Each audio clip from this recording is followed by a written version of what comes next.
তুমি যদি আমার মতো ঝালখোর হয়ে থাকো তাহলে সম্পূর্ণ রেসিপিটি দেখতে পাও। যেহেতু বেশ কিছুদিন ধরে আমি ঠান্ডায় ভুগছি, তাই মনে হলো আজকে একটা ঝাল রেসিপি করা যাক।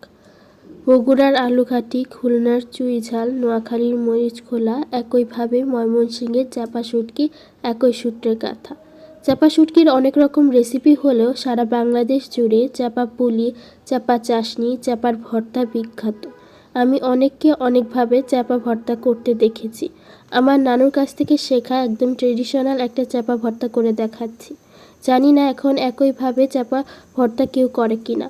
কিশোরগঞ্জ নেত্রকোনা বৃহত্তম ময়মনসিংহ অঞ্চলে পুঁটি মাছকে কেটে হাঁড়িতে বা মটকাতে সাজিয়ে 3 থেকে 6 মাসের মতো মাটি চাপা দিয়ে রাখা হয়।